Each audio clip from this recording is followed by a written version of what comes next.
tak mi úplně došlo, že prostě někdy, jak to byly fakt dlouhý dny natáčecí, tak já tam s ním úplně, kdybych byl ožralý nebo co, kdybych byl opilej, ale my jsme tam ani alkohol neměli. Jako. Že teďka už se nebojím takových těch věcí, které bych se před chvilkou bál, ale zase se snažím pouštět třeba do něčeho jakoby dalšího a občas se to tam furt jakoby objeví takový ten imposter syndrom, jakoby, no. Ohřáli jsme to úplně vlastně takový Red Bullácký no-go, jo, prostě já jsem ještě zaměstnaný v Red Bullu a tam prostě liju znehodnocení. Přesně plechovky do toho, do várnice a chutnalo to strašně dobře, lidi jako chodili prostě furt dokola. Jo, přesně. Tenhle ten komentář ty strč do prdele. Jo, no, nebo na oko. Tak jo. Další otázky, zatím čus. Čau.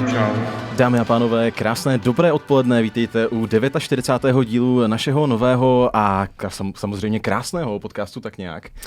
To, proč je krásný, tak to už jsme samozřejmě vyjádřili minulý týden u předchozího dílu. Jo no, anebo naopak, to jsem samozřejmě zase zapomněl dodat. Není to zas tak dávno, co podcast slavil už 3.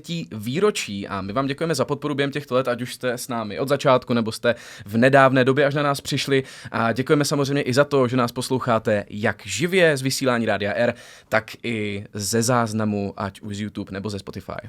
Dnes můžeme tady u nás ve studiu přivítat opravdu speciálního hosta, je to spoluzakladatel a ambasador projektu SideQuesty, se kterými pořádá nejen v Brně různé akce, například nahý běh, turnaj ve Vybíjené nebo vlastní lyžáky, prostě akce, které jen tak někde neuvidíte.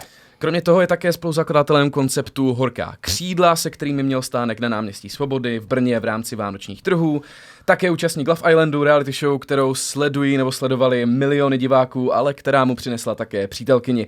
Dámy a pánové, poprosíme, přivítejme tady Martina Mikuše a děkujeme ti, že jsi přijal naše pozvání do podcastu. Zdar kluci, já děkuju za pozvání. Čus. Martine, ty pocházíš z Hranic, jsme koukali, což je kousek vlastně od Přerova, Olomouce. Jaké to je místo a jak na něj vzpomínáš vlastně? To jo, no.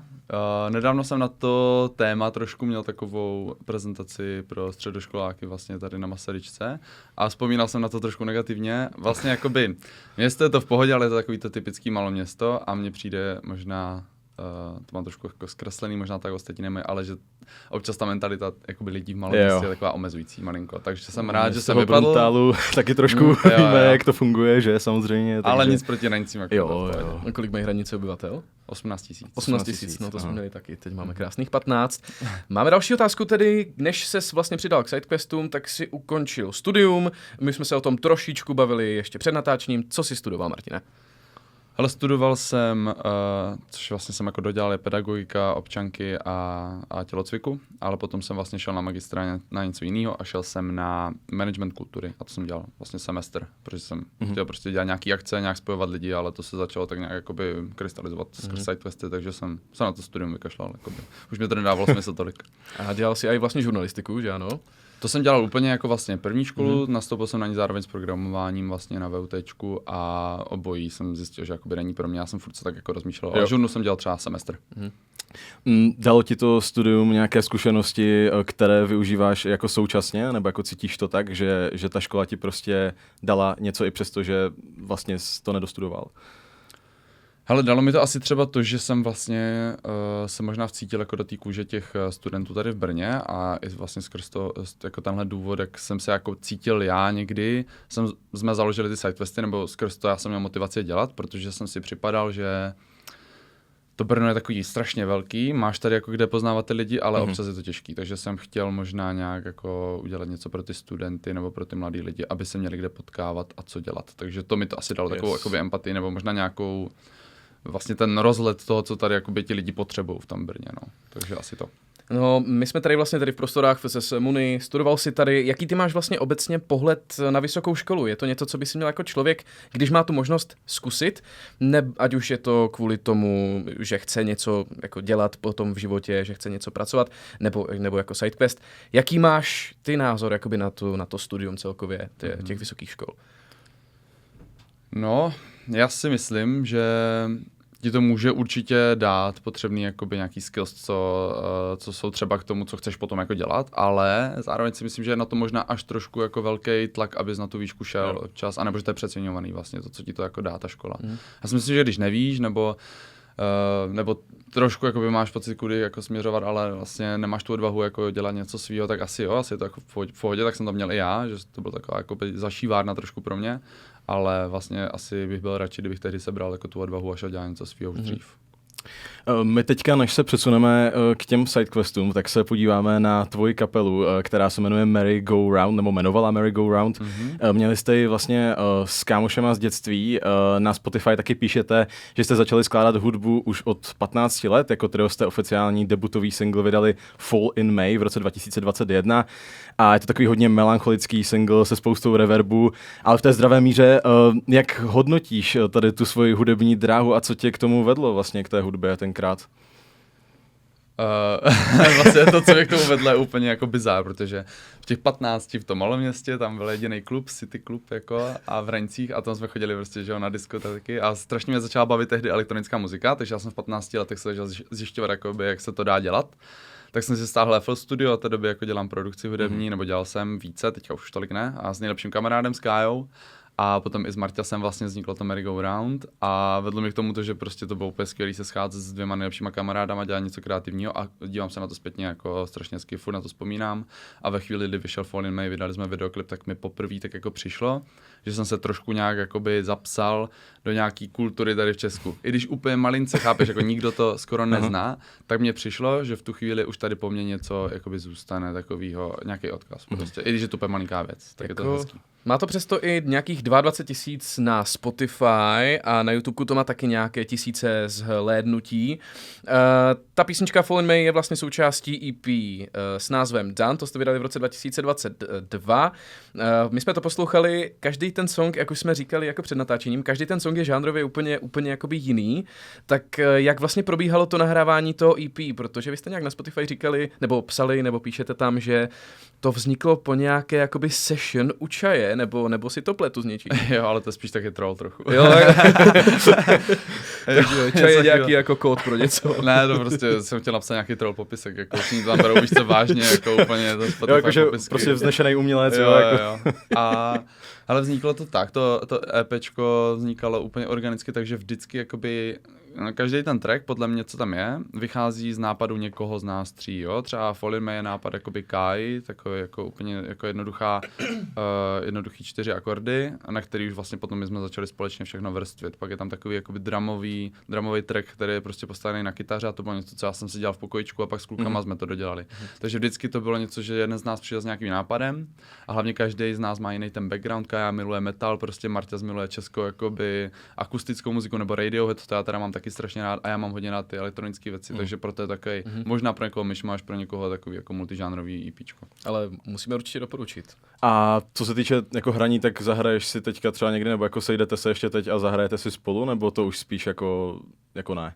Ale málo, jako my jsme furt nejlepší kamarádi, já kluky úplně miluju a scházíme se prostě, pokud to jde, ne už tolik často, ale už jakoby zaspíváme si spolu, zahrajeme si něco, ty písničky už tolik ne, ale já furt mám v hlavě a přijde mi, že někdy přijde jakoby čas, kdy se nejspíš sejdeme, ať už jenom jakoby s Kájou, se kterým to dělám od těch 15, anebo i s Marťasem, který bohužel teďka toho má strašně kdyby moc ohledně muziky, on má svoji kapelu Sakai Club, do který šlape jako na 100%, takže chápu, že už na další projekt třeba nemá tolik prostor.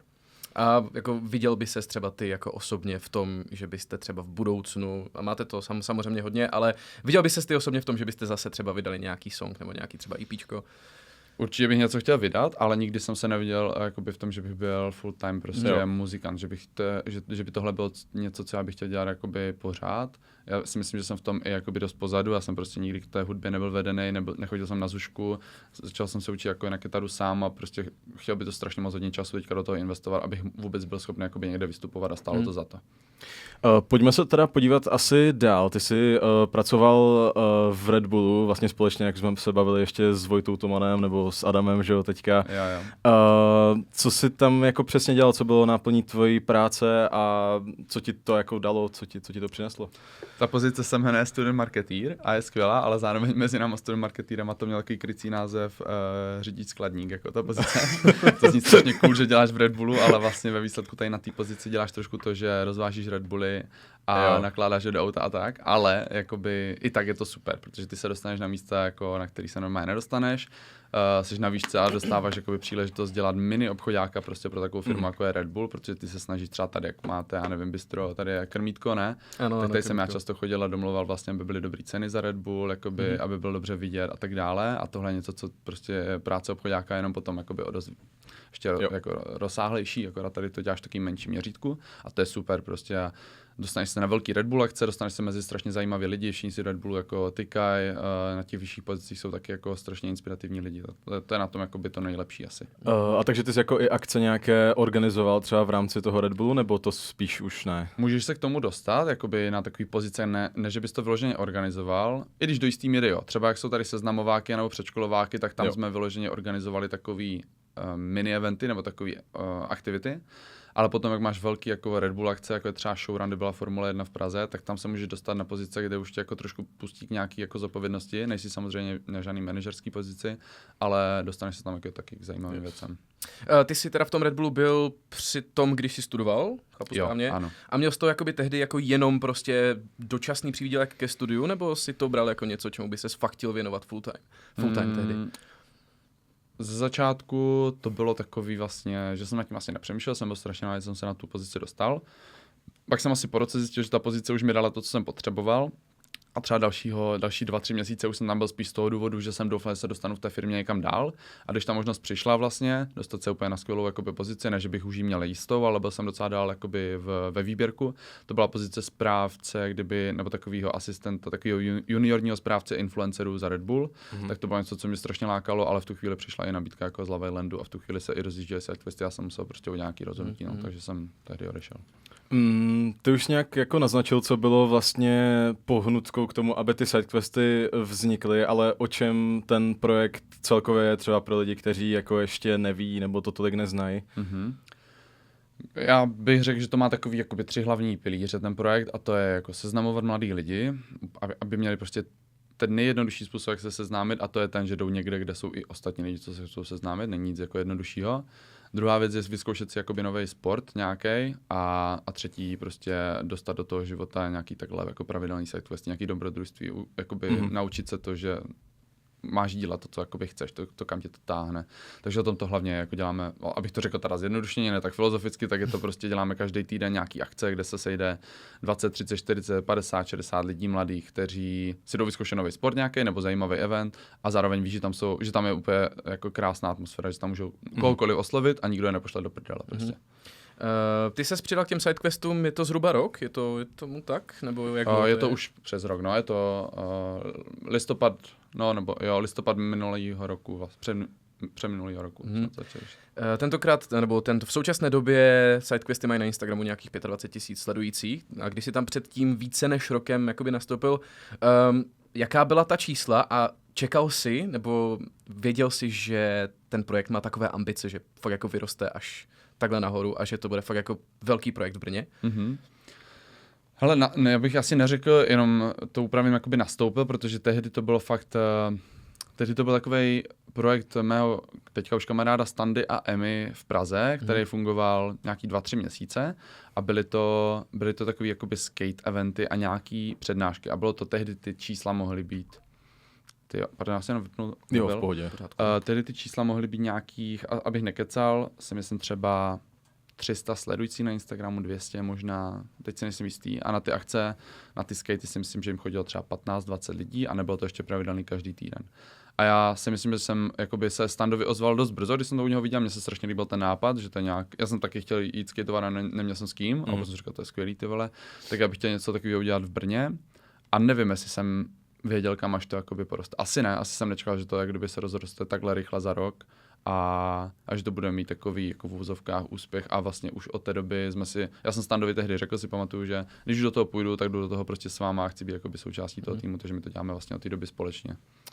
Co byl nějaký takový úplně první sidequest, který třeba i ty sám si ať už absolvoval nebo organizoval v rámci toho projektu? Úplně první, na který jsem začal podívat, byla přednáška o Vietnamu v Praze. To bylo jenom tak, kde jsem se jakoby seznámil se Snandou. Ono vtipný je, že když já jsem mu psal, že to chci s ním dělat, tak já jsem se s ním vůbec neznal. My jsme se znali jenom přes Instagram, vůbec jsme nebyli kamarádi, jenom jsem viděl, že dal nějaký event a jsem říkal, hele, já to chci dělat s tebou, pojďme se sejít v Praze.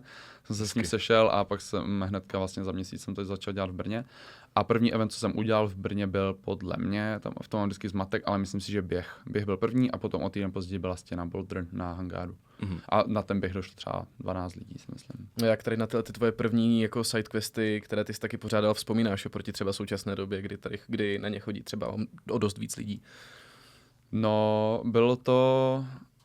Já si říkám, že jsem byl blázen, že jsem jakoby to odstartoval během a ten běh byl v lednu, 5. ledna. Takže já nechápu, že vůbec nějací lidi jako došli, ale vzpomínám na to hezky a vzpomínám na to tak, že mi to dalo strašnou lekci a to je to, že já jsem se strašně bál toho prvního běhu a bylo pro mě extrémně náročný oslovit jakoby 20 lidí, aby jich tam 10 vůbec přišlo. Bylo pro mě náročný udělat jakoby to storíčko, protože jsem se bál toho, že za první nikdo nedojde, za druhý, že se mi budou smát mých jakoby tehdy 800 sledujících nebo kolik prostě, že se mi budou smát, co tady zkouším.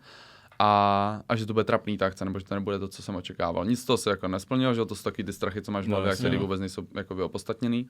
A vlastně mi to dalo tuhle lekci, že prostě se asi jako tady těch věcí nebát. A ve chvíli, kdy já jsem udělal první sidequest, tak pak to šlo strašně lehce, už se to úplně nabalovalo a jeden za druhým bylo strašně snadný dělat, jo. Pak už udělat, jak kdyby o měsíc později akci pro 50 lidí bylo absolutně easy, protože už jsem věděl, že to má nějaký momentum. Takže jakoby vůbec, jak jsi předtím mluvil o tom, že tam jako jsou v té hlavě prostě nějaké ty strachy a nějaké ty hlasy, které ti jako říkají, že ti lidi tě za to budou hejtit. Teďka už to teda fakt jako už si to úplně vypustil z hlavy, nebo jako máš pořád jako někdy nějaké pochybnosti o tom, jestli to, co děláš, bude dobrý?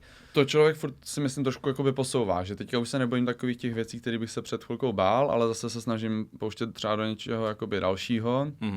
A občas se to tam furt jakoby objeví takový ten imposter syndrom, jakoby, no, nebo něco takového. Takže furt to tam trochu je, ale jako poslední rok, 2 jsem si dal fakt jako za cíl. I to byl vlastně důvod, jako, až se k tomu asi dostaneme, proč jsem šel do Love Islandu, tady tyhle jako hlasy odbourat, nebo nevnímat jakoby ten strach z toho, co si budeme myslet okolí. No. Když se na ten projekt ještě podíváme, je třeba něco, co tě na tom projektu naopak štve, nebo jakoby štve třeba ve vztahu k práci s tou komunitou nebo jako s těma lidma, protože přeci jenom každý má třeba nějaké očekávání, nějakou představu, jak to bude a tak dále. Jak se s tímhle třeba jako vyrovnáváš? Nebo zažil jsi vůbec jako nějaký nepříjemný moment třeba?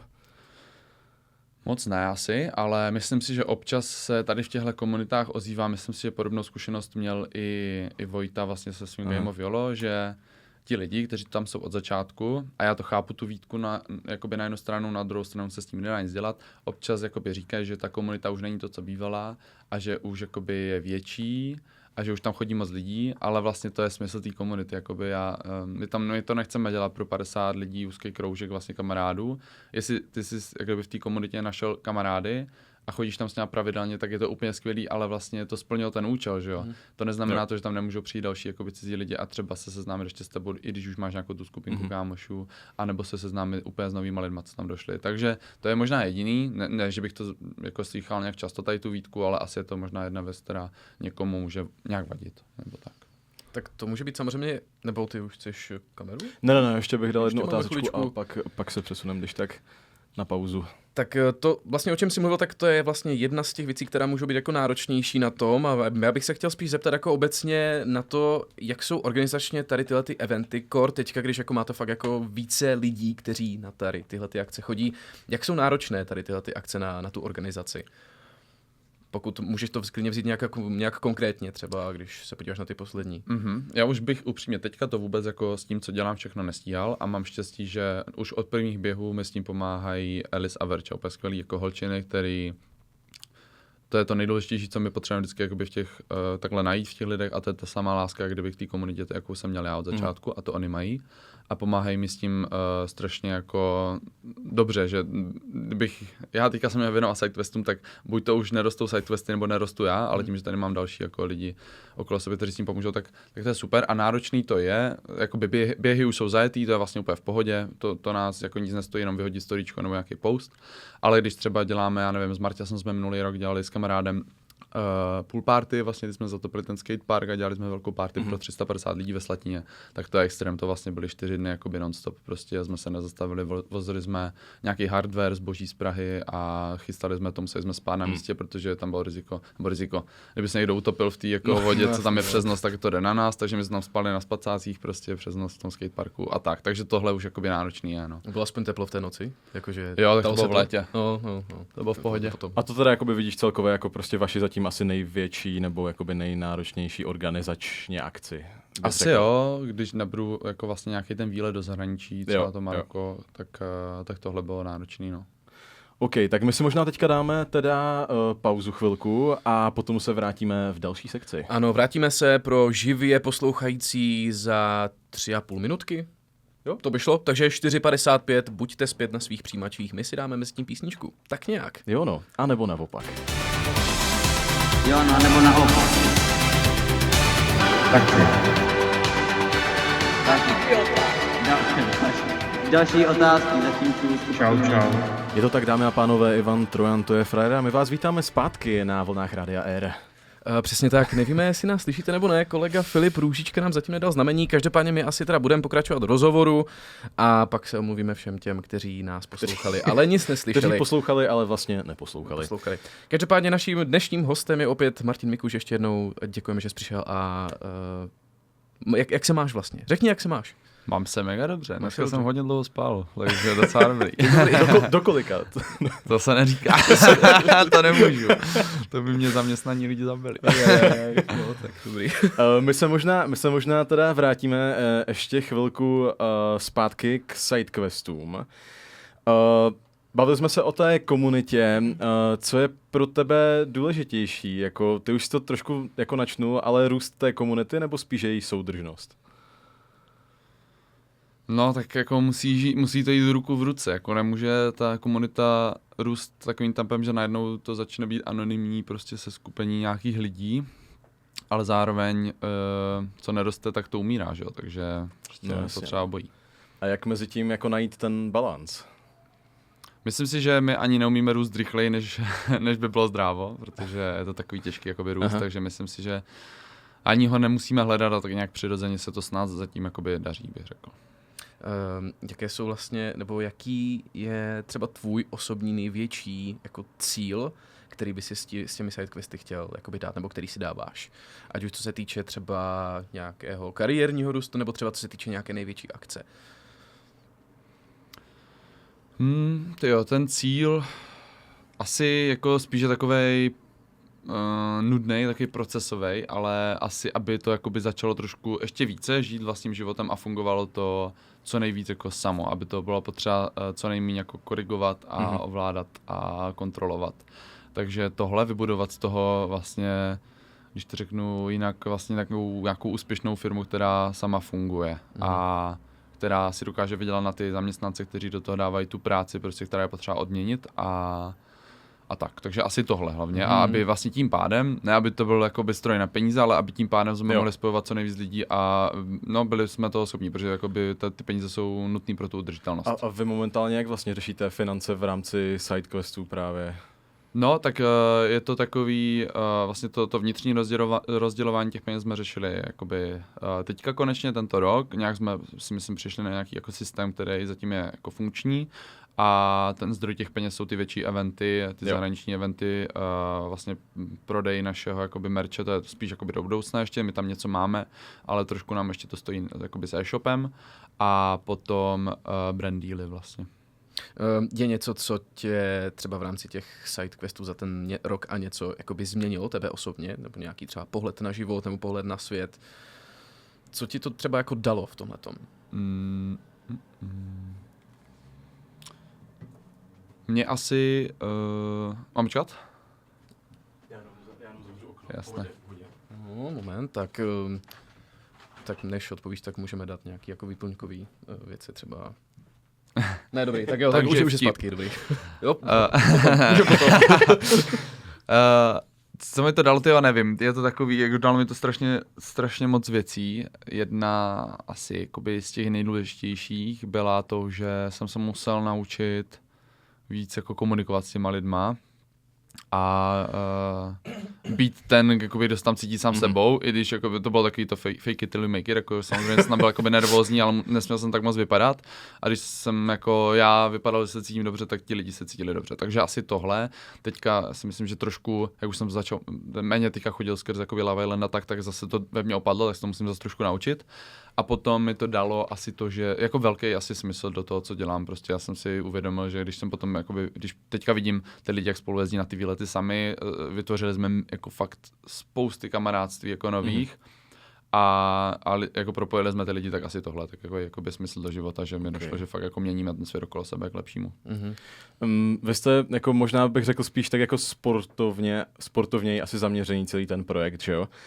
Jaký máš ty osobně vztah ke sportu a jako sportoval jsi třeba už nějak od malá právě, nebo z čeho to vychází, že zrovna jako sport právě? Jo, já jako od malička, od 5 let jsem jezdil bikross, pak jsem vlastně se dal na fotbal a dělal jsem atletiku, dělal jsem se strašně moc, mám vystudovanou vlastně tu sportovku, tělocvik, takže já sport jako miluju, přijde mi, že jako nejde na něho říct má jako skoro nic negativního, dokud to člověk fakt jakoby nepřepálí, si myslím, a dokud je to takový jakoby hobby sport, dokud je to něco, co tě baví a děláš to nějak pravidelně, ale stále jakoby zdravě, nenutíš se do něčeho nebo jako nepřetahuješ to tělo, tak si myslím, že to je úplně skvělý způsob, jak vyplnit ten volný čas a jak se seznámit, protože fakt jako jde úplně u nás vidět, když teďka už je to takový těžší, jak je to velká skupinka, ale dříve, když to byly malé skupinky na bězích, tak jsi viděl, jak ti lidi byli takový jako trošku nervózní a po běhu to z nich úplně opadlo, protože se vyplavily ty endorfiny a všechno a byly najednou komunikativnější a veselější a tak, takže to si myslím, že jako vlastně trošku nahradí ten alkohol v tom seznamování, že najednou máš takovou tu euforii z toho, samozřejmě oni si dají to pivko, že jo, po tom běhu, ale je to takový ideální kombo, no. Co byl takový jako nejzvláštnější nebo jako nejvíc bláznivý sportovní projekt, jako co jste zatím dělali? Byla to ta vybíjená? Ta vybíjená je asi jako vtipná, no já jsem tam nebyl ani jednou bohužel, ale je to úplně super nápad, co právě vymysleli, jako, nevím jestli přímo holky jako Alice z Virtual bych kecal, ale určitě to tady zprostředkovali v Brně. A to je, no, jako pro ty posluchače vlastně byla to vybíjená s kostýmama halloweenskýma, teďka už to byla normální vybíjená bez kostýmů. Takže to asi, nebo ještě jsme měli paintball úplně na začátku, takže to bylo taky super. Já jsem na to teďka chtěl navázat nějakou otázku, kterou zase nemůžu najít klasicky. Tak teď je tady čas možná na ten vtip nějaký, takový jako na odlehčenou. Ježiš, z mojí strany, jo? Nechci Ne, jako já kdybych začal jako říkat nějaké vtipy, tak já nevím. Možná radši ne, možná to radši přeskočíme. Tak můžeme jít na tu otázku, tak jestli mám já přejít na další otázku, tak když vlastně přišly ty sidequesty pro tebe, jak na to reagovalo tvoje nejbližší okolí a jak se jako tady tohleto vnímání a tady ty reakce změnily třeba oproti tomu oproti té tehdejší době teď. Ježiši, řekl jsem to dobře, tu otázku? Jo, dobrý. Jo. Tak jako moje nejbližší okolí, když to rozdělím na rodinu a kamarády, rodina vůbec nechápala, co dělám, zase myslím, že doteď moc nechápe, možná trošku, ale myslím si, že si neuvědomují, v jakém je to teďka už měřítku, což je na tom jako skvělý, ale protože, jak říkám, jakoby vlastně v tom malém městě ani nemáš moc jako možnost to pochopit, jako vlastně jaký je tady problém, že ti lidi se nemají kde seznamovat a tak, že to mají rádi. Ale to je jedno, takže rodina si myslím, že jako ještě tak chápe v pohodě, jako podporovala mě a kamarádi si myslím, že taky úplně jako vlastně skvěle mě podpořili od začátku, protože ti první lidi, co přišli na sidequesty, byli právě ti kamarádi, kteří jsou se mnou doteď nejbližší a musím říct, že mám strašně jako štěstí na to, koho mám okolo sebe, všichni jsou mi strašně nápomocní a to je to moje fakt jako největší štěstí, co mám za kamarády. A většina vlastně těch lidí, co došla na první běh, byli kamarádi a pak pár jako lidí, kteří došli náhodně. A mě vždycky bavilo takhle propojovat ty kamarádské skupinky, takže co to ještě pro mě jakoby změnilo, bylo to, že se ta moje komunitka menší, ta moje kamarádská skupinka vlastně ještě více stmelila díky těm sidequestům, protože byla možnost i pro ty moje kamarády, se kterými jsem se vídal normálně, najednou mě vídat ještě častěji, nebo se společně vídat častěji na těch bězích a tak dále. Takže teďka mám vlastně ještě pevnější tu kamarádskou skupinku kamarádů, než jsem měl předtím. Mně ještě napadá jedna otázka, je to projekt, který se dá vlastně udělat, vytvořit i právě v nějakém takovém jako menším městě, protože jako za mě by dávalo jako větší logiku, jako objektivně by dávalo větší logiku, že to prostě půjde v těch menších městech, protože tam ta komunita je menší a vy jste to vytvořili fakt jako v druhém největším městě v Česku. Je to něco, co by se dalo udělat i třeba v těch hranicích, nebo v Bruntále, nebo já nevím, no Bruntaleda, ale nevím, ale třeba v těch dalších prostě menších, středně velkých městech.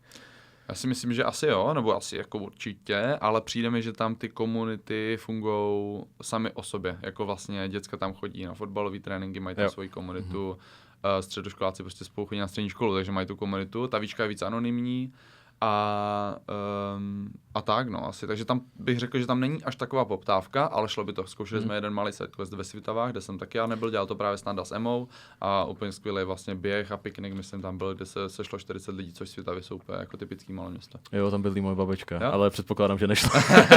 Škoda. No a no. v Hranicích vlastně studuje tvůj bratr, Jo, že brácha tam dělá tu lesárnu. Lesárnu, jo, to je takže, myslím, jedna z mála v Česku, že nebo jediná. Jo, jedna právě z mála, ale jako asi dobrá škola, no. Jo. My se teďka teda můžeme, no ještě se asi nepřesuneme, abych se tě ještě chtěl asi zeptat, máte třeba v plánu dělat nějaké takovéhle akce jako pro lidi ve spolupráci právě s Vojtou, jako z Game of YOLO v podstatě? Před týdnem jsme přijeli vlastně ze Sněžky, která byla z Game of YOLO a myslím si, že to je v plánu určitě. Vlastně ty jsi na začátku říkal, že děláme na Happy, to vlastně není naše disciplína, to je spíš Vojtová, to my neděláme, ale myslím si, že jako Vojta je můj dobrý kamarád a jak jste říkali, já už jsem s ním dělal křídla a kdykoliv jako možnost se nějak jako spojit a udělat něco většího společně, tak budeme rádi. Tak pojďme se tedy pomaličku přesunout, a je škoda, že zatím to živé vysílání asi nejde, nevím, no, jak to bude, ale nevadí, pojďme se přesunout k dalšímu nemalému sidequestu a to je asi Love Island. Obecně, tvé pocity tady z tohohle, než se přesuneme na konkrétní věci, tak obecně, jaké pocity jsi měl, když jsi tam byl? Vlastně, když jsem tam byl, tak jsem si to mega užíval, já jsem tam na sobě necítil až takový jakoby nějaký tlak nebo nic takového. Já jsem se s tím, myslím si, vyrovnal předtím, než jsem tam jel a potom už tam jako vyloženě na místě to pro mě bylo jako show, snažil jsem se dělat jako show, snažil jsem se dělat to, od čeho tam jakoby ty důvody, z kterých jsem tam jakoby byl vybrán a to mě jako bavilo. Takže pocity na místě byly super. A ty ses tam teda jakoby přihlásil nějak sám, ať už jako z vlastního rozhodnutí nebo z toho, že jakoby jste se o tom bavili nějak s kámošema, nebo co k tomu vedlo vlastně? Hele, vedlo k tomu to, že mi televize Nová zavolala, protože měli na mě kontakt, já jsem se hlásil předtím do Survivoru a na lovu jsem se hlásil a tak dále. Do všeho prostě. A oni mě vyberou do Love Islandu. Ne, jako, prostě pak mi volali, že nějak viděli můj profil jako na Instagramu, že se jim to líbí a že by mi chtěli nabídnout tady tuhle show. A jsem říkal OK. Vlastně jak jsem to položil, jsem si říkal vůbec, jako nikdy. Pak jsem si byl takový zvědavý, jel jsem jakoby na casting a tam se mě ptali, proč vlastně chci do Love Islandu a jsem říkal, já tam vlastně ani nechci, já jsem tady jenom, protože se mě pozvali a byl jsem takový zvědavý, ale v hloubi duše jsem asi věděl, že je to prostě taková ta příležitost, která se neodmítá, je to, jsem si říkal, že co bude za 10 let, se ohlídnu a řeknu si, že jsem byl rád, že jsem nešel, nebo že jsem byl rád, že jsem šel a mám jakoby strašně zajímavý zážitky, který nikdo jako, no málo kdo zažije. Takže v tu chvíli to pro mě byla jakoby úplně opačná odpověď a říkal jsem si, že do toho půjdu, že to prostě bude dobrodružů a obří sidequest. No. Ještě je teda něco o tom Love Islandu, je to teda naprostý fenomén, podle portálu Mediaguru.cz dosal sledovanosti nějakých 6,4 milionu zhlédnutí, ale je to samozřejmě taková jako soutěž, kde je vlastně primárním tématem hledání lásky. Ty si do toho šel teda spíše s tím, že chceš něco nového zažít, chceš zažít nějaké zkušenosti a udělat tam tu show, anebo si tam šel taky z toho důvodu, že by si chtěl někoho nového najít? No úplně, původně jsem tam šel z těch důvodů, co říkáš, ty jako vlastně jenom tam zažít něco zajímavého, udělat show a tak trochu úplně upřímně dostat i mezi lidi více sidequesty, aby věděli, co děláme. Ale potom, když jsem nad tím přemýšlel víc, tak jsem si říkal, že vůbec jakoby nemá cenu tam chodit jenom tady z těch důvodů a úplně jsem si přenastavil jakoby tu hlavu a říkal jsem si, že tam jdu si najít vlastně jako lásku, no, protože to je ten důvod, proč tam jdeš, nebo to musí být ten hlavní, jako to tvoje hlavní motivace, protože ty to tam nenafejkuješ, jako nemůžeš tam prostě se s někým zbližovat a nemyslet to vážně, to prostě nejde, to bys vypadal jako idiot. Takže jsem si úplně tu mysl nastavil jinak, no. Ano. Já jenom ještě předtím, protože už jsme dostali informaci, že živé vysílání jede, takže všem posluchačům Rádia R vyzkoušíme to, ale ještě předtím tedy všem posluchačům Rádia R přejeme krásné odpoledne. To, co jste teďka poslední posledních 40 minut neslyšeli, tak byl zatím dosavadní jako rozhovor s Martinem Mikušem. Teďka jsme přešli k tématu Love Island, my jsme doposud probrali vlastně sidequesty, jeho kapelu, takže pokud jste to neslyšeli a chcete to slyšet, poslechněte si v neděli potom celý díl, bude to na Spotify. Každopádně ještě jednou tady pro nový příchozí, jestli bys pozdravil naše posluchače. Čau lidi. Tak to bylo... Ano, děkujeme. Čau lidi. Čau lidi. Tak nějaký youtuber. Čau lidi. Tak můžeme jít na další otázku. Když jsi potom poprvé vlastně viděl v televizi sám, tak jak ti to připadalo? Připadalo ti to, že seš to vlastně ty, jako připadal jsi tam autentický? Jo, to jako já si myslím, že právě jsem rád, že jsem z toho vyšel, jako prostě jsem si říkal, že si za většinou těch věcí stojím, i za těma chybama vlastně jako v uvozovkách, co jsem udělal, tak prostě furt jsem to byl já. Jsem rád, že jsem jakoby nějak nevnímal extrémně ty kamery a myslím si, že i proto možná si mě někteří lidi jako oblíbili, protože prostě viděli, že jsem jako úplně normální týpek, který dělá chyby, nebo který prostě říká jako věci, co by neměl možná občas člověk říkat, ale to tak máme všichni, prostě víš co, každý z nás občas něco plácne. A jo, takže to jo. Jediný co, tak v jednu chvíli, když je vlastně taková ta nejpopulárnější hláška, jako tak to boju a tak mi úplně došlo, že prostě někdy, jak to byly fakt dlouhý dny natáčecí, tak já tam s ním úplně, kdybych byl ožralej nebo co, kdybych byl opilej, ale my jsme tam ani alkohol neměli, jako. Ale já tam s ním úplně tak ale jako je to vlastně pravda, no, že jo. Jako zrovna tady ten konkrétní moment tak trošku vypadá. Úplně, jako, a tak to jsem si úplně říkal, já mluvím takhle jako opile nebo něco a pak mi jenom došlo, že to prostě byla nějaká únava, že snad většinu času tak nemluvím. Počkejte, takže vy jste tam ale měli nějaké jako alkoholické drinky, jako zdánlivě, tam nebyl alkohol, nebo? Jako, strašně, jakoby málo kdy a málo alkoholu. Bylo tam jak kdyby tam nějaký to prosecco, víno a tak, ale dostaneš třeba 1 lahev mezi vlastně 12 lidí, nebo kolik vás tam je. A často si myslím, že to je možná i nealko nějaký. Jako fakt jsem tam nebyl ani jednou opilej, no. Takže by to vypadalo asi hodně jinak, nejenom teda z tvojí strany, ale ze strany ostatních soutěžících, kdyby tam opravdu těch dávek toho alkoholu bylo o něco víc. Jo, já si myslím, že to by ani jako už pak nebyla show, na kterou se chceš dívat. Jako, prostě. Jak často se ještě setkáváš vlastně s tím, když tě prostě nějaký jako, nebo takhle, setkáváš se s tím, že tě prostě potká nebo nějaký jako neznámý jinoch nebo jinoška a řekne, jo, ty seš ten Martin, chci fotku, dej mi podpis, setkáváš se s tím? Jo. A promiň. Povídej. Je to právě díky tomu, že jsi byl vlastně, že jsi známej z toho Love Islandu, nebo to je spíš jako díky těm sidequestům? Co se děje častěji? 100% se tak to Love Island. Love Island, jasný. Jako víš co, sidequesty, když mě někdo zná ze sidequestu, tak mě spíš bere jako kamaráda, ne prostě jako nějakou, nevím jak to říct, nějakou známou osobnost nebo tak. Prostě. A ty jako si radši známější sidequestama nebo tím Love Islandem? 100% bych chtěl být známější sidequestama. Ale ne, jako já si nechci být nevděčný, prostě mi to ve výsledku jako jedno. Hlavně, že prostě lidi ví, co třeba dělám a jestli jako kvůli Love Islandu přijdou na sidequesty nebo se jim třeba bude líbit moje tvorba, tak jsem rád. Jako. Byly tam nějaké výzvy třeba, které pro tebe byly jako crazy, které ti přišly třeba moc, nebo jak jsi to vnímal? No stopro, jako už třeba natáčení medailonku, prostě jenom být jako v plavkách, víš co, v tom studiu před 15 lidma, co ti říkají, že tam máš jako šaškovat v uvozovkách, tak to jako byl extrém, ale vlastně hned po tom natáčení jsem si řekl, že to je přesně to, proč jsem sem šel, jakoby odbourávat tady ty nějaký jako nekomfortní bariéry. A no, takže tak, a bylo tam to hodně nekomfortního, tak jako, to je jasný, že jo, nikdo se nechce slíkat před svým národem. Kolik tam tak bývá jako lidí v tom jako natáčecím jako štábu, kromě samozřejmě vás jako soutěžících? Aha, ale já nevím, jestli to můžu říkat tady ty věci. To je jo, vlastně, takhle, to je, ano, to je pravda. Já už tak si tady tak říkám, že jsem tak jako na hraně, ale prostě asi je to jako logicky, jako to není nějak tajný, ale prostě nevím, 20-30. Jasný, jo.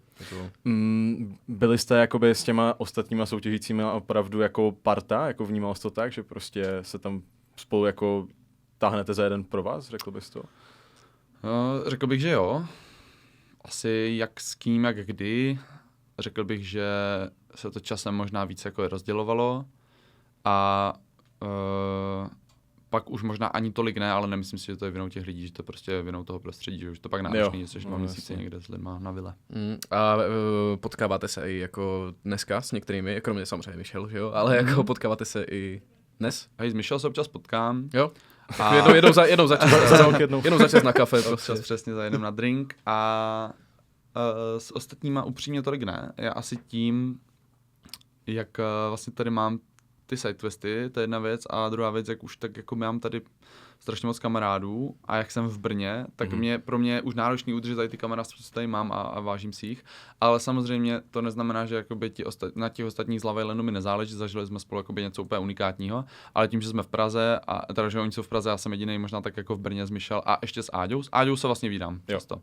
S Áďou, jo, ta u nás bývá občas na návštěvu a tak, ale jinak když tak přemýšlím, asi ne, no. Jako vlastně strašně rád se uvidím někdy s Honzim, s Honzim Michálkem a s kýmkoliv vlastně jako z Love Islandu, jenom nebyla příležitost. Kubo, já vidím, že ty jsi tam jako nachystal tu scénku, to chceš pouštět, jo? To budu pouštět, ale ještě teď ne a hlavně máme nějaký 20 minut na kamerách. Jo, možná bychom si mohli dát krátkou pauzu a potom pokračovat dál tématem Love Island. Takže dámy a Dobrý, tak jsme se synchronizovali. Dámy a pánové, tohle je podcast Tak nějak. Jo no, anebo naopak. Jo, no, nebo naopak.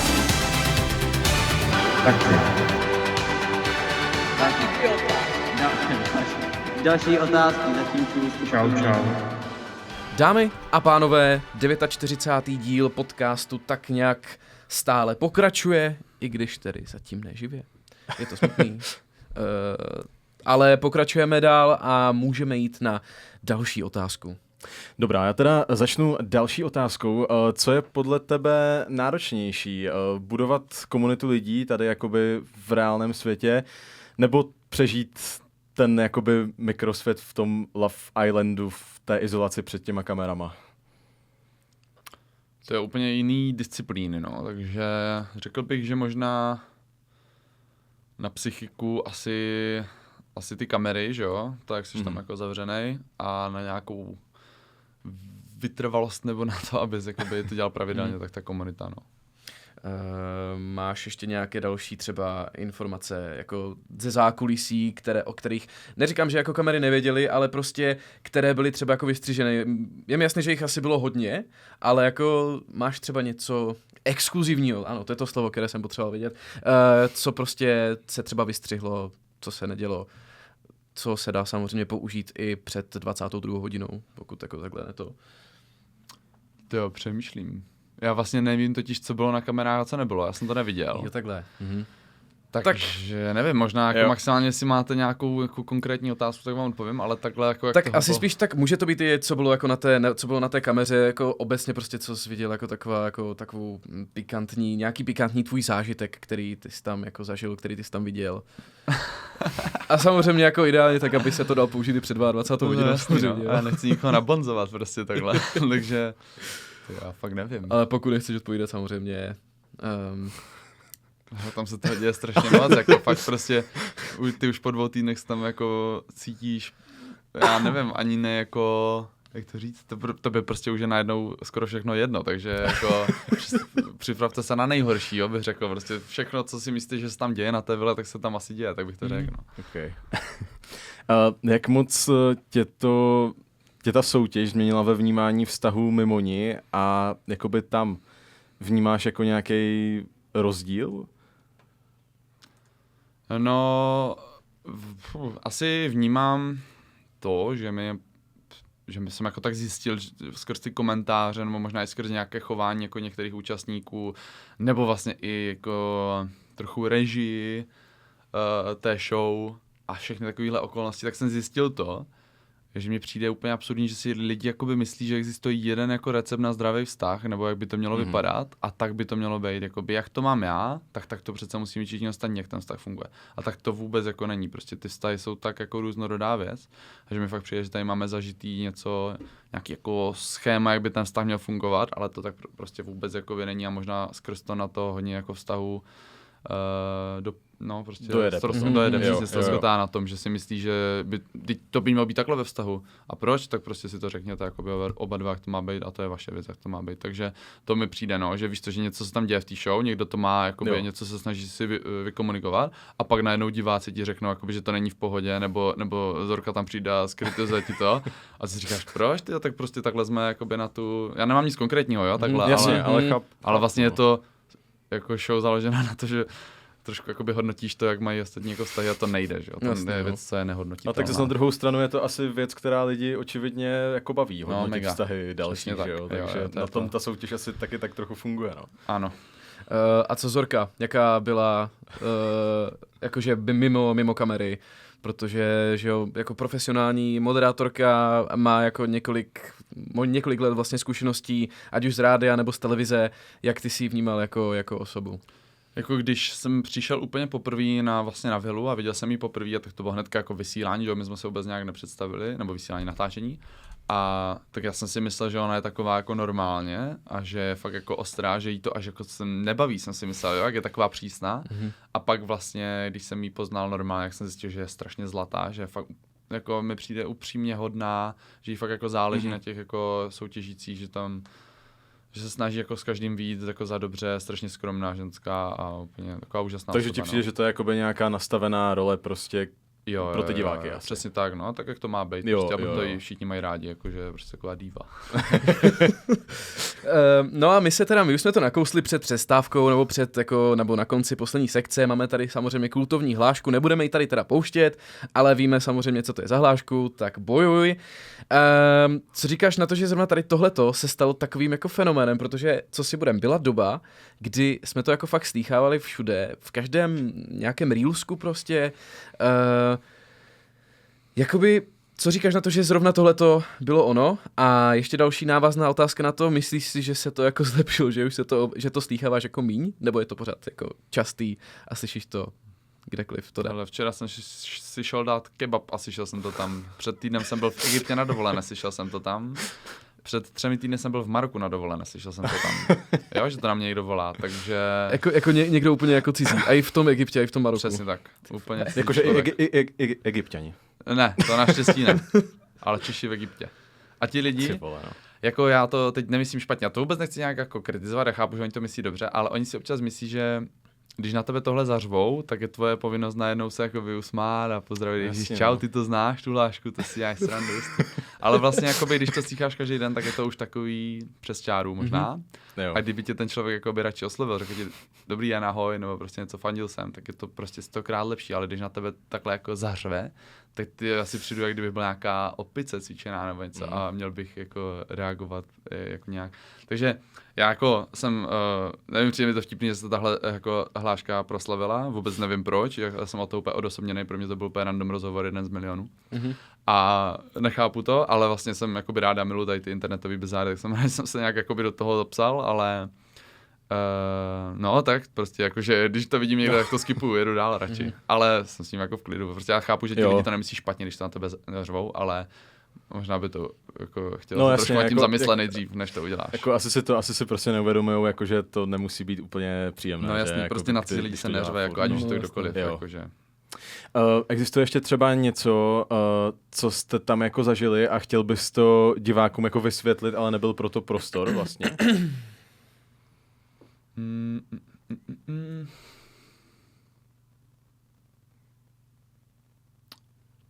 Ty jo, nevím, jako asi jako to, že cokoliv se tam mezi náma jako z Michelle stalo, tak když jsme se potom na to třeba zpětně dívali, tak my jsme si vlastně některé ty chyby, co ti lidi jako vlastně tě za to kritizují, tak ty si to uvědomíš, jako že potom, když to vidíš, a my jsme si to řekli jako společně, že jo, tady jsem udělal blbost, to se omlouvám, a vlastně to už možná potom ten člověk jako nevidí, že občas jsou fakt jako drsní ti lidi v tom, jak to hodnotí ty vztahy, nemyslím teď jenom nás, ale všechny jako v té soutěži, ale nedocházím, že jako je úplně normální udělat chybu, uvědomit si to, mluvit se za to a posunout se dál. A to se tam prostě děje, si myslím, ve většině těch případů, jako, takže bych asi jenom řekl tohle, jakože prostě ať už tam zaznělo cokoliv, tak si ten člověk by uvědomil, že to je třeba špatně nebo není. A asi poslední otázka tady na tohleto téma. Co by si ty, jako současná verze tebe, vzkázal tomu minulému já, které tam zrovna bylo třeba 1., 2., 3. den, co tam bylo prostě na začátku? Možná ať jakoby víc poslouchám svoji intuici a ne tolik třeba to okolí, takže asi jenom tohle. Okay. A je to něco, co by se mělo dít obecně ve světě? No to určitě. Poslouchejte svůj vnitřní hlas lidí. Jo. Jako, no, přesně asi tak, jako fakt jako víc naslouchat sám sebe. No. My se teda asi posuneme od Love Islandu ještě teda k vašemu společnému projektu s Vojtou, což byly Horká křídla. Kdy přišel ten prvotní nápad dostat to sem na vánoční trhy, něco takhle vlastně nevšedního a jako nového? Když jsme ještě pracovali v Red Bullu, teď si nejsem jistý, jestli Vojta tam ještě dělal nebo ne, myslím si, že už možná myslím, ne. že Vojta už tam nedělal. Ale já jsem tam ještě dělal a Vojta dělal svoje bary vlastně za One Cup a dělal takhle občas i bary pro Red Bull, protože Red Bull to vlastně takhle jakoby někomu propůjčí a ten dělá ten bar, ten člověk. A to jsme dělali na festivalu, teď přemýšlím, jestli to byla hudba z Faktu, ale myslím si, že ne, myslím si, že to bylo něco druhého na VUTčku, teď nevím, jak se to jmenuje. Hudba z Faktu a no to je jedno, prostě na jedné z těch jako stavebních nějakých fakult. Takový mini festival, nebo spíš asi festival. A tam jsme měli bar Red Bullácký, byl říjen, nebo něco takového, říjen nebo listopad. A byla zima už docela. A my jsme tam měli ten Red Bullácký bar, vedle byl bar se svařákem, tak jako hodně lidí chodilo na svařák a my jsme se rozhodli, že ještě docela na začátku toho festiáku jsme si říkali, to prostě nepůjde, nikdo se nebude kupovat jako studený Red Bull s vodkou, tak to zkusíme ohřát. A jsme dovezli nějakou várnici, co Vojta měl, ještě jsme jeli s autem prostě pryč, dovezli jsme to tam, ohřáli jsme to, úplně vlastně takový Red Bullácký no-go, jo, prostě já jsem byl ještě zaměstnaný v Red Bullu a tam prostě liju znehodnocení. Přesně plechovky do toho, do várnice. A chutnalo to strašně dobře, lidi jako chodili prostě furt dokola, objednávali si to, vyprodali jsme to, ale tak jsme si řekli, že to uděláme na vánočních trzích. Myslím si, že to napadlo hlavně Vojtu, protože tam většinou přijde s něčím jakým šíleným. A ty jsi fanoušek, osobní fanoušek tady toho studeného nápoje zahrnující právě Red Bull a vodku, nebo šlo spíš jakoby o to, že prostě ty křídla jsou fakt jako jeden z nejpopulárnějších drinků, že to prostě pije hodně lidí. Proč zrovna vlastně ty křídla? Nebo to bylo třeba i tím, že jsi byl jako v Red Bullu? Hele, Kovářová kobyla chodí bosa, jo? Vojta je abstinent, já poslední dobou už skoro taky nepiju a je to takový, že vlastně, ale když už bych si tenhle drink dal, tak mi to chutná a zároveň vím, že jakoby snažím se nějak, nechci říkat, že promovat nějaký zdravotní životní styl, ale takový jakoby vyvážený. A řekl bych, že když si dáš jeden, dva, tak se jako nic neděje, když si to nedáváš každý den. A sám jakoby to mám rád, Red Bull jako značku miluju, sám jsem jakoby měl rád i ten energiťák, akorát už to teďka taky tolik nepiju. A no, takže tak myslím si, že to je prostě spojený s nějakým zážitkem, že si jdeš jakoby vyzkoušet něco nového na ty trhy, zároveň to chutná jako fakt mega dobře, jako takhle fanoušek jakoby té chutě jsem, nebo té chuti jsem. Když jsem to dal poprvé jako na těch trzích, nebo spíš po dlouhé době, jsem měl takový jako, jsem se bál, že to fakt nebude fungovat, ale když jsem to ochutnal po dlouhé době, jsem říkal, to je fakt jako libový, že to chutná fakt dobře. Já přemýšlím, co mi to jako chuťově připomínalo, já jsem to měl taky a nevím, no nějaký takový punč možná trochu. Nevím. Záleží, jaký si dáš, jako my jsme tam měli 3 příchutě a já bych řekl, že nejvíc, co mi na tom asi chutná, nebo co mi na tom přijde zajímavé, je, že to chutná fakt jako karamelově, protože ten Red Bull je barvený karamelem a ještě jak to zahřeješ, tak to možná ještě víc trošku skaramelizuje. A takže tohle na tom zajímavý a ta zimní edice letošní nebo loňská byla strašně dobrá, byla zázvorová, to se k tomu úplně hodilo. Jo, to jsem měl taky, no, ten je fakt dobrý. No, možná trošku odbočím, jaký je tvoje nejoblíbenější příchuť Red Bullu? Ta zimní, si myslím, ta poslední, ta zázvorová. A pak myslím si, že existuje, ta tady v Česku nebyla, ale myslím si, že někde v Rakousku je meruňková nebo něco takového. A to je taky moc dobrá, taková oranžová. Okay. A ještě poslední, co si myslíš o fenoménu bílého monstru? Hele, za mě jediný existující energy drink je Red Bull. Prostě. Dobře, jasný, chápeme. No, ještě ty jsi říkal jako meruňková v Německu, takže to jako je tak, že Red Bull prostě nedává do všech zemí jakoby všechny svoje příchutě prostě. Ne, no, oni ty trhy jsou jiný trošku, zároveň to tak jakoby testujou různě, si myslím, na těch trzích. Německo je větší, že jo, dost ten trh z Rakouska je vlastně úplně ten primární trh, kde to jakoby všechno vzniká, takže tak. Takže tady to chodí trošku později ty věci. Vy jste ještě zpočátku, jakoby asi to nebylo úplně jednoduché vůbec rozjet takovýhle stánek. Jak jste na to sehnali třeba finance právě na to, abyste si mohli ten stánek jakoby, to je asi pronajmout nebo... To je pronájem, ano, toho stánku vlastně máš to na měsíc a půl nebo kolik, možná něco míň. A finance prostě byly vlastní zdroje. Jako neměli jsme žádného investora, sami jsme dali dohromady, jsme 4 vlastně, takže dát dohromady 3/4 milionu, pokud jakoby pracuješ nebo jsi nějak jako podnikavý, tak není tak těžký. Okay. A jak se to potom vyvíjelo finančně jakoby v průběhu toho vašeho působení na tom, že jo, na těch trzích, protože předpokládám, že tam ještě byly nějaké náklady jako na ty Red Bully a potom jako na další věci okolo toho. To vám jako vycházelo s tím obratem denním? Ty vlastně ten obrat, nebo tak jakoby do nějakého plusu se otočíš až ke konci trhu, že jo? Takže celou dobu v tom jako v uvozovkách tečeš, nebo prostě stojí ti to peníze a tak nějak doufáš, že prostě budeš vydělávat dostatečně, abys na konci to otočil. Takže jo, prostě musíš mít dost prostředků na to, abys jako to utáhl. Okay. Samozřejmě měli jste i jako nějaké takové jako menší trable, měli jste třeba i nějaké pochyby v tom, že by to vlastně někdy, nebo že by to nakonec jako nevyšlo, že by z toho byl třeba, nedej bože, propadák. Měli jste třeba i nějaký plán jako v tom případě, že byste prostě fakt jako skončili v tom mínuse? Počítali jste i s tou možností? Já jsem dal si 4 otázky za sebou, se omlouvám, ale jako... chápu. Chápeme. My jsme s tím počítali, my jsme to brali jakoby vlastně i tu pravděpodobnější verzi a nešli jsme do toho s tím jakoby tam Bůh ví co vydělat, ale udělat něco zajímavého, naučit se jakoby zase něco nového, tady ten systém, nějaký společný jako podnikání a zároveň jsme věděli, že to bude skvělý jako content, že nás to bude bavit, že to bude bavit lidi a říkali jsme si, jako když už proděláme na tom, tak aspoň uděláme prostě skvělý videa, který budou lidi bavit. Takže a vlastně nám to přinese třeba nějaký nový jakoby lidi, které bude zajímat, co děláme. Ty jsi ještě vlastně říkal, že jakoby jste neudělali, ale potom nějaké takové jako finální zhodnocení nebo video k tomu budete to ještě dělat? Máte to jako v plánu? Máme v plánu se s klukama ještě asi určitě jako sejít a dát dohromady prostě to, jak to odkomunikujeme celý ten jakoby výsledek, protože ti lidi s náma jakoby v tom byli od začátku. Máte v plánu pokračovat i na dalších trzích s křídly, nebo vyzkoušíte jiný drink, nebo to vůbec nechcete líknout zatím ještě, nebo ty to nechceš líknout? Přemýšlíme nad tím, no, určitě. Já se ještě podívám, jestli nám na Instagram... Teď jsem se díval, nepřišla tam žádná otázka, tak si můžeme nějakou vymyslet ještě takhle. Bohužel. Takže tím pádem jsme asi jako vyčerpali vlastně všechny otázky, které jsme na tebe měli. Ještě máme takové ty závěrečné naše klasiky. A ještě vlastně něco ohledně cestování bychom se mohli teoreticky taky zeptat. Máš něco málo procestováno, posledně jste byli vlastně v Egyptě společně s Michel, je tomu tak, ale předtím jste byli v Maroku a to taky jsem teďka nedávno viděl, měli jste takové jako trošku větší trápení, došlo vlastně k otravě oxidem uhelnatým kvůli nezabezpečené nebo špatně zabezpečené karmě, je tomu tak? Tak jestli bys nám o tom třeba nějak jako ještě popovídal. Jo, tak vlastně v tom Maroku prostě už jako je to Afrika, ne tak jako zaostala, ale furt je to Afrika, není to prostě Evropa. A tam ohřev vody funguje tak, že máte takový kamna plynový a teď my jsme zažili jakoby 2 různý ubytování nebo 2 různý pokoje v tom samém ubytování a v jedněch šlo vidět, jak to je prostě normálně ovzdušněné jako šachtě, odvzdušněné šachtě a v druhém případě to bylo normálně v kuchyni ty kamna, kde jsi viděl, že si ti zažehl plyn jakoby u zdí vlastně a ohříval ti ten průtok vody.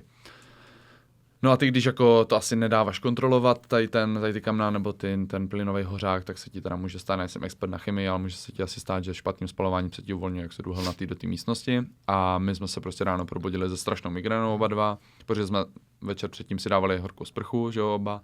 A takže se to dost jako asi tam prostě rozšířilo v té místnosti. Naštěstí ta kuchyň byla jinde než ložnice, takže si myslím, že to množství nebylo až tak velké, aby se nám stalo něco jako dlouhodobějšího, trvalejšího. Ale Michel byl hodně špatně, jsme šli jako do nemocnice radši. A ve výsledku to nebylo nic jako hroznýho, ale chtěli jsme ani o tom radši jako byli diví, no, takže tak. Mě by to třeba nenapadlo samotný, že něco může být. To je docela husté, no. Co tě jako obecně na tom cestování vlastně baví? Jako cestuješ hodně momentálně, nebo...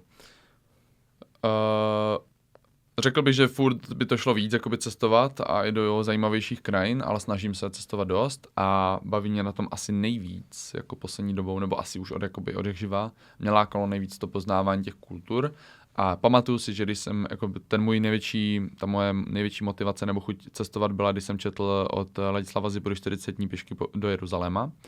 A on tam vlastně furt psal o tom, jak šel v průběhu Ramadánu Tureckem a furt ho lidi zvali k sobě domů na čaj a tak dále. A to se mi strašně líbilo, chtěl jsem tady tu interakci s místníma a to si myslím, že jsem právě v Maroku našel.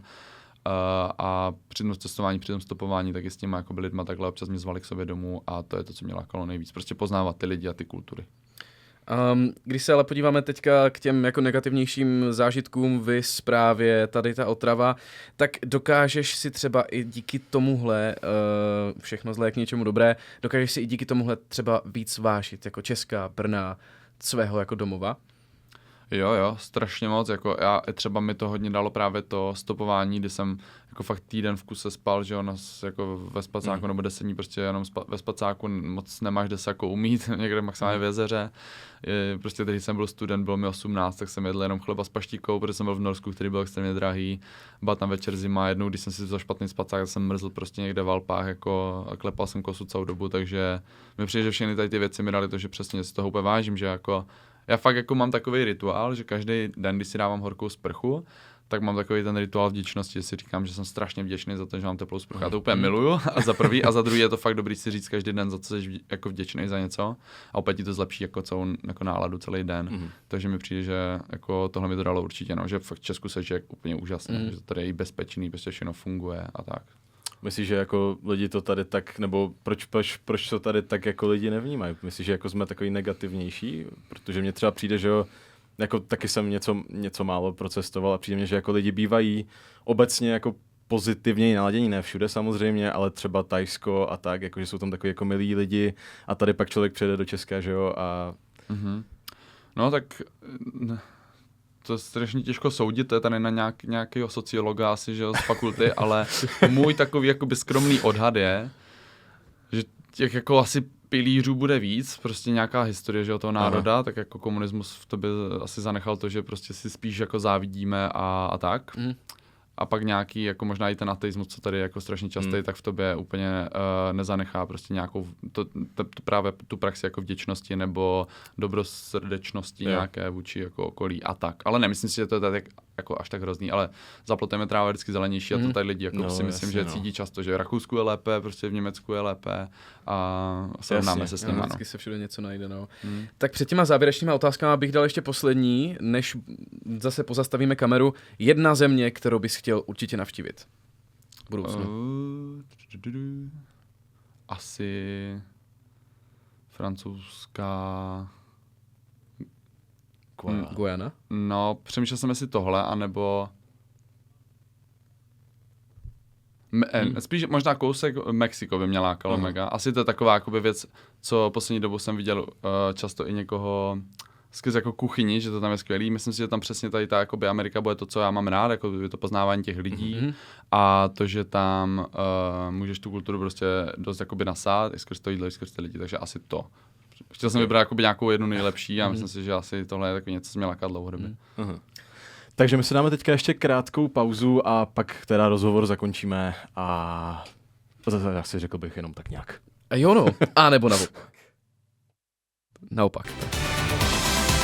Jo, no, nebo naopak.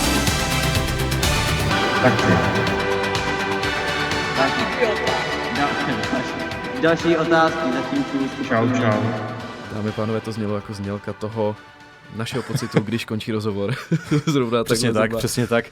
Bohužel naši znělku dneska neslyšíte, protože máme tady opravdu více technických problémů, ale nedá se nic dělat. Jako je to samozřejmě improvizované, ale děláme, co můžeme, abyste to vyslyšeli. My se teďka teda vracíme už jenom k pár posledním otázkám. Martine, co asi považuješ momentálně za svůj největší úspěch a k čemu směřuješ, jakoby? Asi můj největší úspěch je to, že, jak už jsem to zmiňoval, že prostě se můžu fakt jako podívat okolo sebe a myslím si, že říct, že jsem propojil fakt hodně lidí a to asi vnímám jako největší úspěch, že to jsem vždycky jako rád a šťastný a dělá mi to radost, že vlastně v SideQuestech vznikají i nějaký vztahy třeba a tak, takže to asi tohle. Jaké máš vlastně nejbližší teďka plány, nebo můžou být ty nejbližší, můžou být i nějaké vzdálenější, co se ti v životě teďka vlastně bude dít? Chtěl bych víc natáčet jako asi na YouTube a právě nějaký jako vlogy z cest, dělat nějaký zajímavý jako tripy, ať už s kamarádama, nebo sám, nebo s Michel a mám teďka jeden takový vlastně zajímavý rozdělaný, není to nic dotaženýho úplně, ale já miluji práci Jirky Karabuse, což je takový český podvodní fotograf, žije v Irsku vlastně a nedávno jsme se spojili a měl bych snad, pokud se všechno jako povede, jet za ním do Irska, zkusit třeba vyfotit něco jako pod vodou. On je skvělý jakoby surfář a má krásné fotky jako delfínů, prostě žraloků a všeho možného takového podvodního světa. Oni mají vyloženě takového když to řeknu blbě, kamaráda delfína, který jenom má divoký delfín, ale chodí za něma, často se dívá jako na pláž a plave s ním a s jeho ženou. A prostě žijou fakt krásný život a bavilo by mě o něm a o té jeho tvorbě natočit nějaký jako video. Takže příští sidequesty budou v Irsku pod vodou s delfínem. To bude takový můj asi sidequest menší. Ale jinak větší sidequesty, tak plánujeme nějaký surfcampy, a ať už Maroko nebo třeba Indonésie. A možná asi teda poslední, chtěl bys něco vzkázat posluchačům, fanouškům, nějaký takový závěrečný vzkaz, kdybys měl něco říct. Jo, tak kluci a holky, zkuste nějak šířit lásku, je to takový těžký, vlastně je to zároveň úplně jednoduchý. Buďte na sebe hodní, seznamujte se, choďte na sidequesty, dělejte, co vás baví a kašlete na to, co o tom říkají jakoby ostatní. A hlavně, ať jste vyspokojení a tak, no. Ta láska, to je asi to nejdůležitější, takže fakt zkuste okolo sebe dělat ten svět trochu lepším. Tak my děkujeme za krásný vzkaz na závěr. A teďka už možná jenom, jestli jako lidi asi předpokládám, že budou vědět, kde tě sledovat, ale pokud bys to chtěl nějak ještě jako říct. Sledujte sidequesty na Instagramu, to mi stačí. Yes. Mně se líbí, jak to dodat ty sidequesty, ale na svůj osobní profil, že jako fakt prostě máš prostě to srdce. Hele, mě můžou sledovat pokud chcou, ale jestli jim něco má dát do života jako víc, tak si myslím, že to budou sidequesty. Krása. Tak Martine, my ti děkujeme za rozhovor, hodinu a nějakých 20 minut trvající. Já si myslím, že jsme si dobře popovídali a hlavně děkujeme, že jsi ještě jednou tedy přijal naše pozvání. Taky moc děkuju kluci za pozvání, bylo to skvělý. Děkujeme moc. A teďka už teda závěrem jenom, Kubo, já nevím, jestli ty chceš zase říkat, kde lidi můžou sledovat nás, ale jako nemusíš. Ale tak jako samozřejmě já chci, jo, totiž, takže tak jako, když něco chci, tak tak si proto jdu, jo, Mati, takže no, nebraň mi v mých snech, prosím tě. Jo. Jakože Instagram tak nějak cast, TikTok tak _nějak cast. Jsme na YouTubeku, jsme na Spotify, všude tak nějak podcast a samozřejmě všelijaké různé business záležitosti, ať už co se týče podcastu nebo moderování, směřujeme na tak nějak cast@gmail.com. Nádhera. Tak jsem to tak trošku opravdu nádherné a myslím si, že závěrem stačí říct už jenom pár posledních slov a to konkrétně. Tak nějak. Jo no, anebo? Naopak, a přesně tak. Jo. To se střídá. Ano. Ne, děkujeme ještě jednou moc. A děkujeme za poslech a krásný večer, krásnou středu. Mějte se. Čau. Jo, přesně. Ten komentář ty strč do prdele. Jo, no, nebo naopak. Tak jo. Další otázky, zatím čůst. Čau.